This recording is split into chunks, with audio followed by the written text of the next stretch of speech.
Isang pinagpala at magandang araw po sa ating lahat na ngayon po ay sumusubaybay sa ating ika-39 na yugto ng CLF 40-Day Prayer and Fasting for the Nation. Tayo po ngayon ay may temang Who is my greatest source of inspiration from the Bible and how do I share it with others? Sige po, bago tayo magsimula sa ating devotion for today, maaari po bang manalangin ang bawat isa? Yes Lord, Panginoon, maraming salamat sa araw na ito na isang magandang panahon na bagamat na nasa signal number 2 ang Metro Manila. Ngunit Panginoon, ikaw ang Diyos na buhay, Diyos na dakila at Diyos na mabuti sa bansang ito, Lord, na sa kabila, Panginoon, ng mga nararanasan namin, Lord, na sa nakalipas na mga bagyo, ngunit ikay mabuti sa bawat isa, Lord. Ang pag-iingat mo, Lord God, ay lagi mong ibinibigay sa bawat isa, Lord God.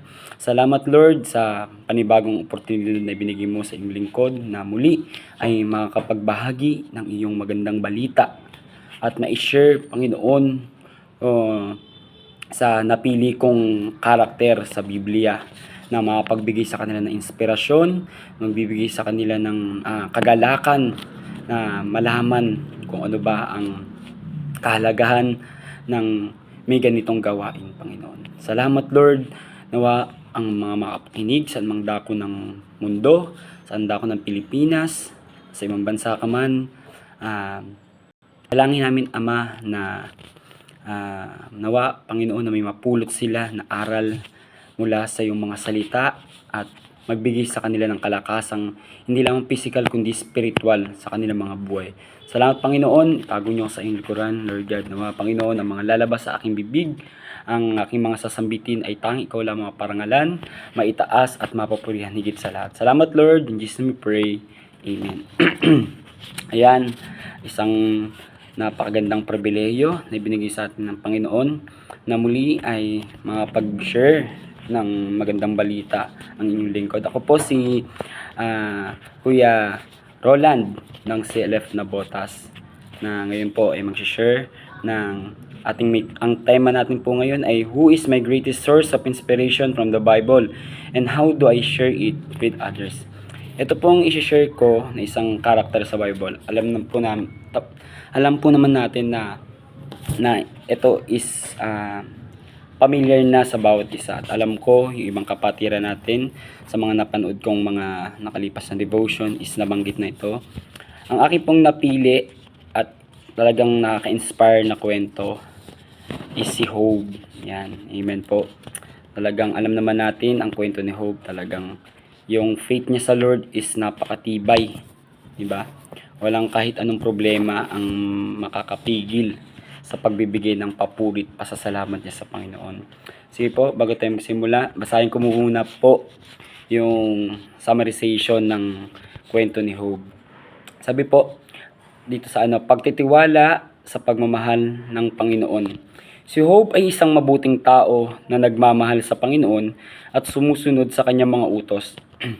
Siya at ang kanyang asawa ay may 10 anak at mayroon siyang maraming kawan ng hayop at maraming kayamanan. Tinutulutan ng Panginoon na masubukan ang pananampalataya ni Job. Nakaranas si Job ng mahihirap na bagay. Isang araw, marami sa mga hayop ni Job ang ninakaw. Kalaunan ay tinupok ng sunog ang lahat ng ari-arian ni Job at namatay dito ang lahat ng kanyang mga lingkod at iba pang mga hayop. Pagkatapos ay giniba ng isang bagyo ang bahay ng anak na lalaki ni Job. Nasa loob noon ay mga anak ni Job at lahat sila ay namatay. Walang natira kay Job at sa kanyang asawa, kundi ang kanilang kalusugan. Malungkot si Job at ang kanyang asawa. Nawala sa kanila ang lahat, pati na ang kanilang mga anak. Ngunit may pananampalataya pa rin si Job sa Panginoon. Hindi niya sinisi ang Panginoon sa mga nangyari. Pagkatapos ay nagkasakit si Job ng malubha.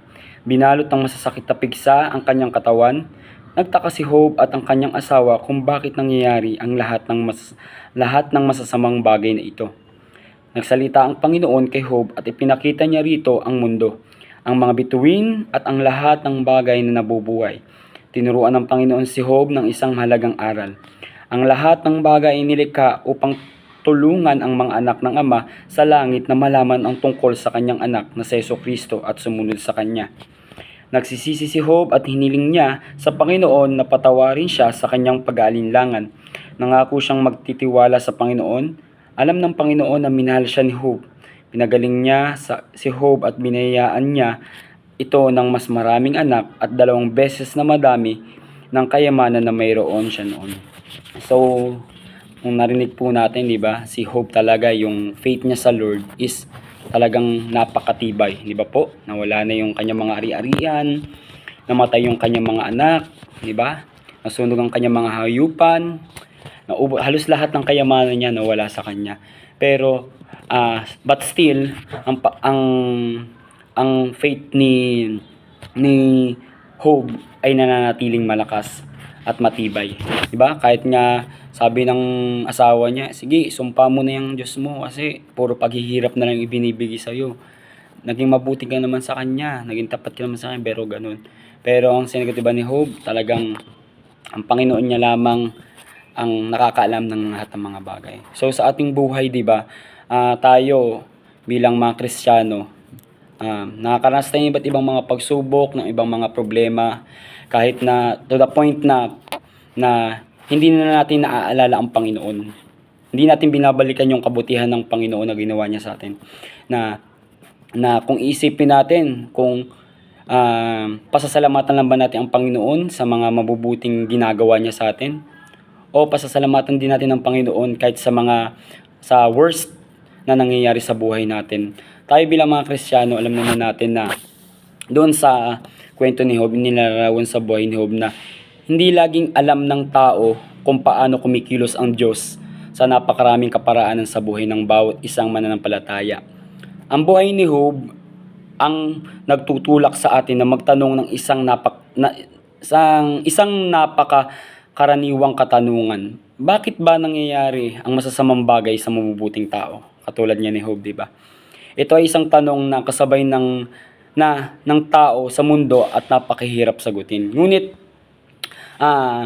alam ng mga mananampalataya ng Diyos ang laging may kontrol sa lahat ng mga nangyayari, at anuman ang mangyayari, walang aksidente o pangyayaring nagkataon lamang. So sa kwento ni Job ay isang mananampalataya at alam niya na ang Diyos ay nasa kanyang trono at may ganap na kapamahalaan. Bagamat walang paraan upang tiyak na malaman ang dahilan sa likod ng napakaraming trahedyang naganap sa buhay na ito. So si Job, kahit na hindi niya alam yung purpose ng Lord kung bakit nangyayari sa kanya, but still nagtitiwala siya sa Panginoon at alam niya na ang namamahala sa buhay niya ay ang Panginoon. Kasi una pa lamang na isilang siya sa mundo, ang Panginoon ang may hawak nito. So sa ating mga buhay, sobrang talagang nakaka-inspired yung kwento ni Job na kahit paulit-ulit mo siyang nababasa,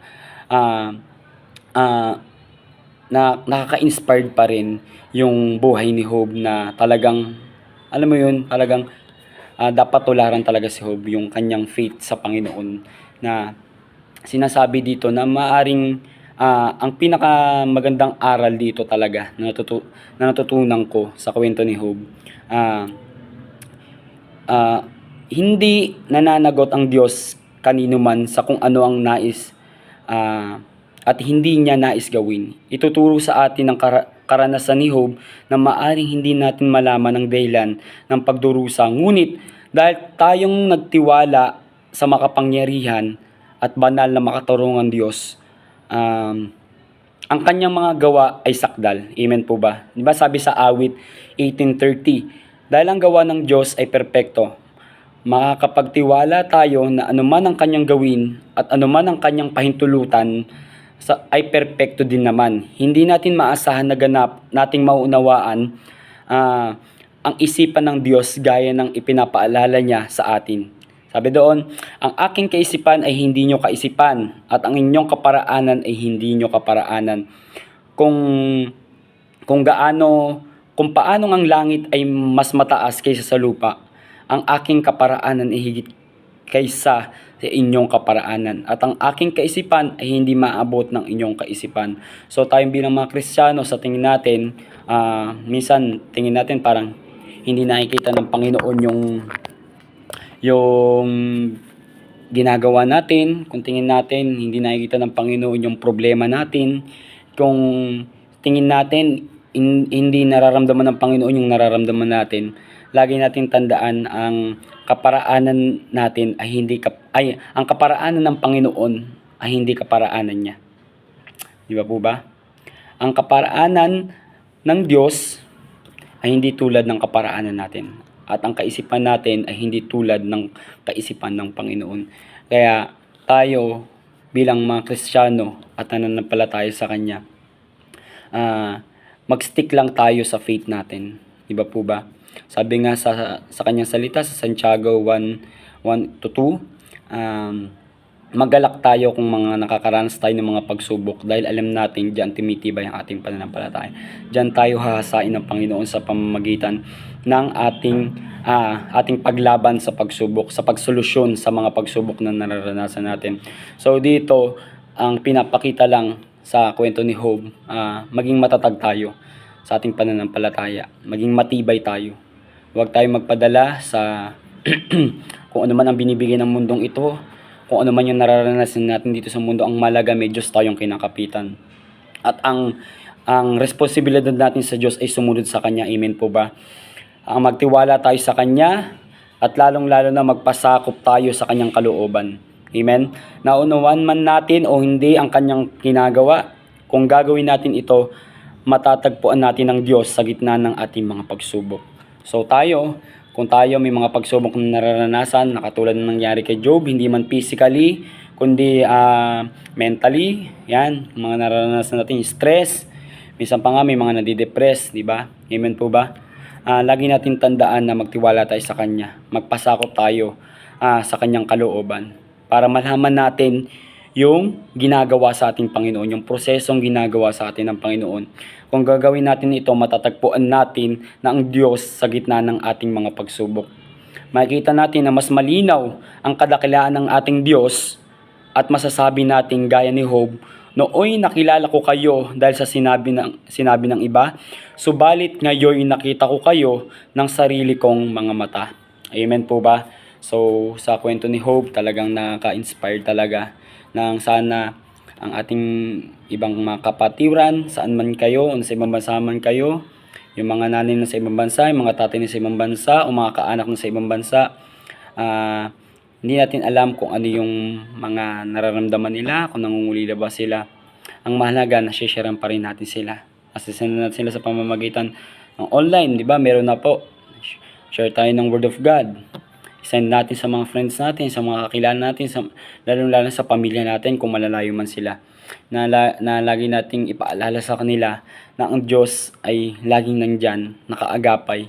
At ang banal na Espiritu ay kikilos sa kanilang mga buhay. Basta tanggapin nila ito, hayaan nilang dumaloy sa buhay nila.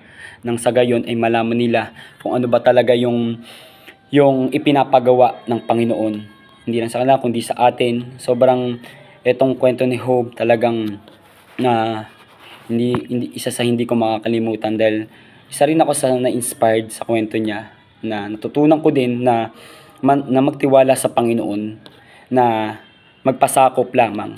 Dahil pag ang Diyos ang namamahala sa ating mga buhay, kailanman hindi gustuhin ng Panginoon na maligaw tayo ng landas, na malugmok tayo sa kung ano mga pagsubok yung nararanasan natin. Lagi natin daan-daan, matatagpuan natin ang Diyos sa gitna ng ating mga pagsubok. Amen po ba? Hindi lang sa mga pagsubok, kundi sa mga kasiyahan sa buhay natin, sa mga nakuha natin sa buhay natin, lagi natin pasalamatan ng Panginoon. Kung may nawala naman sa atin, pasalamatan pa rin natin sa Panginoon. Kung may hindi man magandang nangyari sa mga buhay natin, pasalamatan natin sa Panginoon, dahil ang Diyos na pinaglilingkuran natin ay buhay at tapat sa atin. Kaya higit sa lahat, ang Diyos na sinasampalatayaan natin ay dapat makatanggap sa atin ng mataas na parangal at papuri. Kaya salamat sa Panginoon dahil may nababasa tayong mga salita niya, mga mabuting salita na i-apply natin sa buhay bilang isang mga Kristiyano. So tayo, tandaan natin ang responsibilidad natin sa Panginoon, sa Diyos, ay sumunod sa Kanya, magtiwala sa Kanya, at magpasakop sa Kanyang kalooban, dahil doon natin maunawaan ang kanyang pagkilos sa gitna ng mga pagsubok. So sa mga naranasan ni Job, actually nararanasan natin yan, hindi man physically, kundi nararanasan din sa pamamagitan ng mga problema, ng mga struggle, ng mga pagsubok, yan, dyan pumapasok yan. At tandaan natin, the more na maraming problema ang dumarating sa buhay natin at nalalagpasan natin to, mas tumitibay yung pananampalataya natin sa Panginoon. Nakatulad ni Job, kumapit siya sa Panginoon, nagtiwala siya sa Panginoon, kahit na inalipusta siya ng mga kaibigan niya, kahit na mismong asawa niya ang nagsalita sa kanya na isumpa mo ang Diyos mo. Naging mabuti ka naman sa kanya, pero ba't ganyan ang ginaganti niya sa'yo? Tandaan natin, ang kaparaanan ng Diyos ay hindi nating kaparaanan, at ang kaisipan ng Diyos ay hindi nating kaisipan. Kaya lagi tayong tumingin sa Diyos, focus lang tayo sa Panginoon nang makita natin yung magandang gagawin sa atin ng Panginoon, na once na dumating tayo sa pagsubok, sobrang dali na lang yan. Tandaan natin, ang pagsubok hindi tinatambayan, nilalagpasan yan at sinusolusyonan. Na katulad na nangyari kay Job, nawala man sa kanya ang lahat ng ari-arian niya, ng anak niya, mga bahay niya, kayamanan niya, hayupan niya, mga kaibigan niya. Pero ang Panginoon ay hindi nawala sa kanya at nanatiling tapat sa kanya. At ang ibinigay sa kanyang gift sa kanya ng Panginoon, ibinalik sa kanya ng Panginoon ay ibinalik ito ng Panginoon sa kanya doble pa doon sa nawala sa kanya. Di ba po ba? Sobrang buti ng Panginoon sa buhay ni Job at sa buhay natin. Lagi po nating tandaan yan na ang Panginoon na hindi nakakalimot. Tayo lang ang nakakalimot sa Panginoon. Tandaan natin, kung magproblema man tayo, sa kasiyahan man tayo, malungkot man tayo, umiyak man tayo, lagi natin i-acknowledge ang Panginoon sa buhay natin. Dahil pag ang Panginoon ang nilapitan natin, ang pinanghawakan natin, amen po ba? Ang ginawa nating sandalan, hindi tayo mabibigo, kapatid. Kumapit ka lang kung saan ka man bansa, naroon, saan lugar ka man, may nararanasan ka man ngayon na problema, sakit, kumapit ka lang sa Panginoon, dahil ang Panginoon ang siyang kagalingan natin, ang kalakasan natin, at ang buhay natin. Dahil siya ang Diyos na lumalang sa atin at alam niya kung ano yung makakabuti para sa atin. Tumawag lamang tayo sa Kanya, manampalataya sa Kanya at manalig na ibabalik sa ating Panginoon ang siksik, liglig at nag-uumapaw. Amen po ba? Ayan, salamat sa Panginoon sa araw na to, magamat maikli lamang, sana nagkaroon ito ng mimo sa inyong mga puso, sa inyong mga isip, ang ibinahagi ng yung lingkod na ipinadala ng Panginoon para sa inyo, na lagi lang tayong hayaan natin kumilos ang Panginoon sa buhay natin. Lagi tayong magtiwala sa Kanya na maging matibay sa lahat ng oras, dahil ang Panginoon ang kagapay natin, hindi niya tayo iiwan. Amen. Amen. Yes. Let's closing prayer. Panginoon, salamat sa buhay na ibinigay mo sa bawat isa na mga nakakapakinig ngayon sa mga oras na ito. Salamat, Panginoon, dahil dakila ka sa buhay namin. At tulad nga ng buhay ni Job, magtitiwala kami sa iyo, Panginoon, kahit nasa pinaka-worst ng aming mga buhay, kahit sa mga problema na aming nararanasan, ikaw ang tanging aming kakapitan, Panginoon.